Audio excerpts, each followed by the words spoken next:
Hello learners, welcome back to the course on Learning and Development in Organization.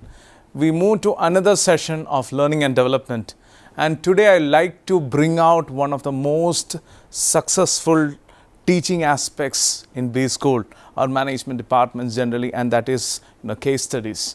We tend to understand today how to actually see a case, how to look into the case, learning and development through a case. So the title for today's session would be Making the Case. I'm Dr. Cyril Issac. I'm an assistant professor at the School of Business, Indian Institute of Technology, Guwahati. Now today's theme would be that success is a sum of small efforts repeated day in and day out. So it's a collective effort, it's a repetitive, consistent effort which actually brings out change within the organization. So let's start with understanding what is business case. We'll also try to look into the different characteristics of business case. We'll also look into different types and how a case can be understood holistic manner. A structured proposal for organizational change or investment that demonstrates value. That is what we understand by case. Now let's see this case from a very descriptive point of view. When you are looking into what is business case, the answer is in front of you. A business case is nothing but a structured proposal, but it serves as a decision making tool that helps stakeholders understand why a particular initiative should be approved, it should be funded and implemented. So when you talk about learning and development altogether within an organization, business cases actually justify the learning interventions by showing how they address organizational needs and deliver the measurable benefits altogether. We have to understand case from a features point of view. So let's look into the characteristics of an effective business case. There is no doubt evidence-based and data-driven cases, they have increased in number. It relies on concrete facts, metrics and research rather than mere opinion. So it includes all the relevant data to quantify the problem and expected benefits, using reliable sources and proper analysis to build credibility. It is strategically aligned. When you talk about the strategical alignment, we have already mentioned with respect to the aims and objectives how it can be strategically aligned. When we look into the characteristics of an effective business case, I would categorically say here, it clearly connects to the organization goals, organizational priorities and strategic initiatives. So basically it demonstrates how the proposed solution supports the company's mission, vision and strategic direction. Then we look into the case, we understand that it should be financially sound. All the organizations, the fundamental block within a healthy, conducive environment that it has, is all because of the financial soundness. So it contains robust financial analysis, every case including cost, benefits, ROI calculations or payback periods and other relevant financial metrics. So altogether it presents a compelling economic argument that makes sense to financial decision makers. The business case should be comprehensive yet concise. When you look into any case, please understand, if it is of good material, it covers all necessary aspects thoroughly but avoids unnecessary details. So in effect, what we understand is that it balances depth with brevity, making it easily digestible for busy stakeholders while still providing sufficient information for decision making.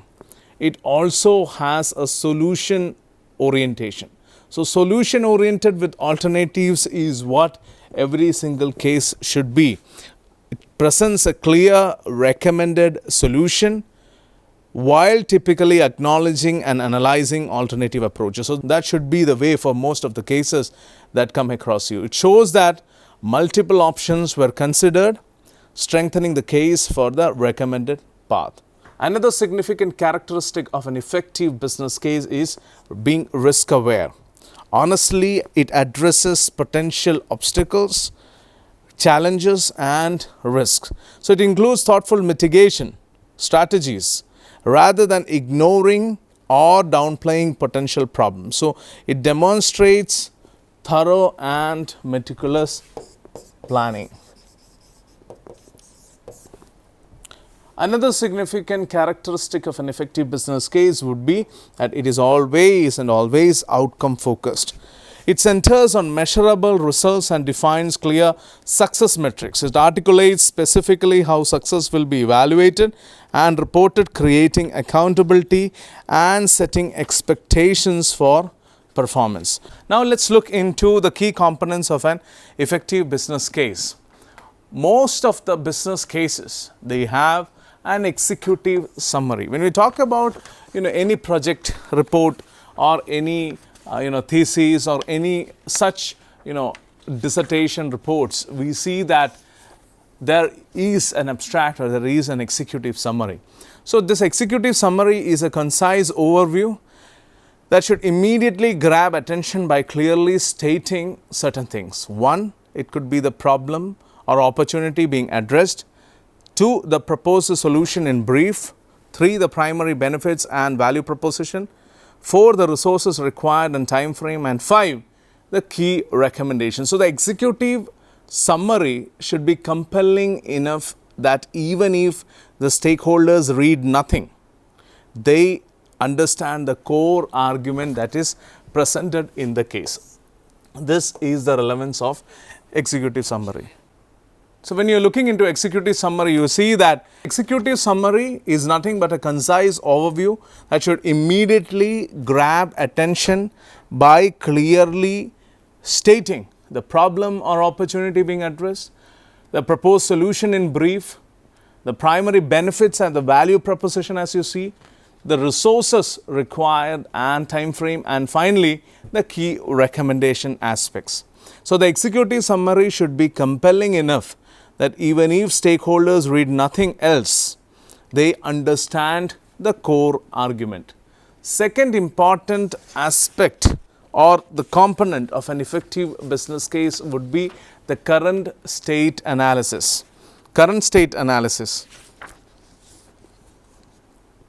This section establishes the why part.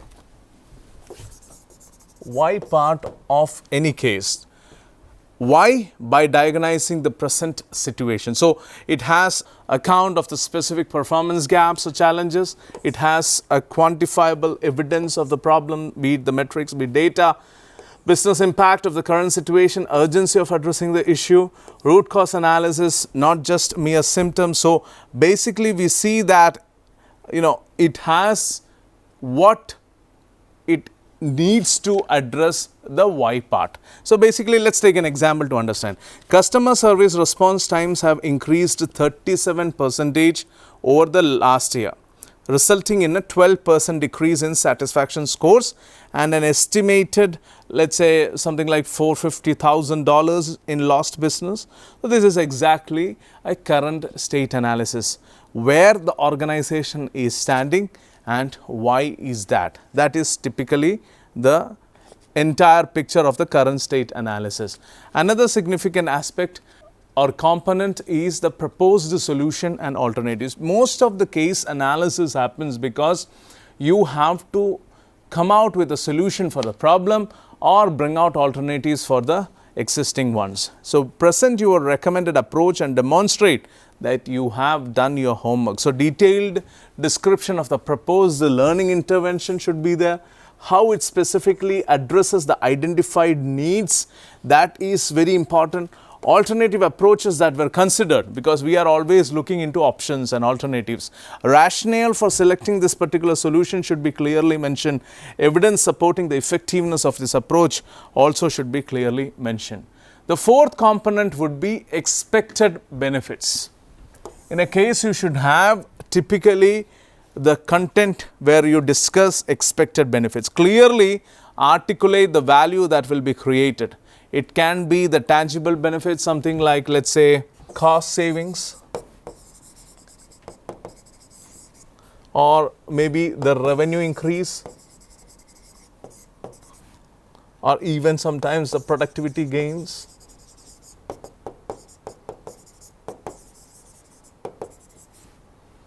So all these aspects typically come under the tangible benefits. Then you have the intangible benefits, that is, it can be anything like the improved morale, enhanced reputation, or even reduced risk at times.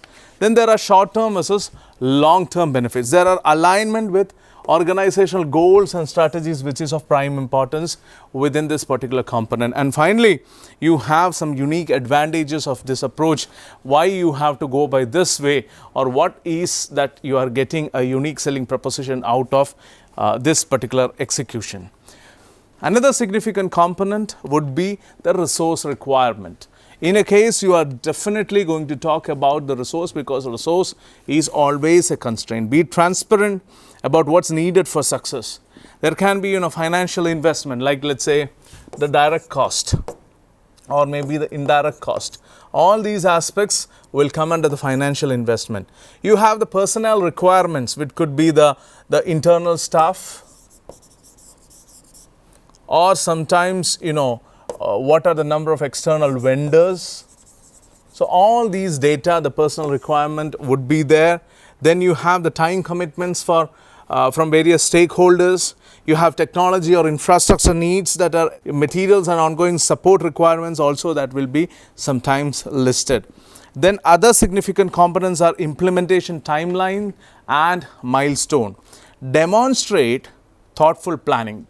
That is or should be part of every single case. So when you are talking about implementation timeline and milestones, you need to have a phased approach with clear stages. You should have realistic time frames for each particular stage. You should have key milestones and decision points. You should have dependencies and critical path elements specifically. You should have quick wins to build momentum. So that is what makes a case holistic when you talk about the implementation timeline and the milestones. Other significant components are: one, risk assessment and mitigation strategies. It shows that you have anticipated the challenges. It shows that you have worked out what are the barriers. So potential obstacles or barriers to success will come under this. Likelihood and impact of each risk will come under this. Specific mitigation strategies for high priority risk would be there. There will be certain contingency plans, how to go about it. Governance structure for risk management will also be there. Then you talk about the success metrics and evaluation plan in a case, because you need to see what is the typical plan of action that is going to be. So outline how you will prove the intervention worked. You can have a mention of the specific KPIs that will be tracked, or you might go for the measurement methodologies as stated, or you can look into the baseline data and compare with the targets. Evaluation timeline can be set up, or there should be a clear understanding of the reporting structure. So basically, to conclude, when you look into the entire understanding of a business case, you need to have an executive summary. You should have something that elaborates on the current state.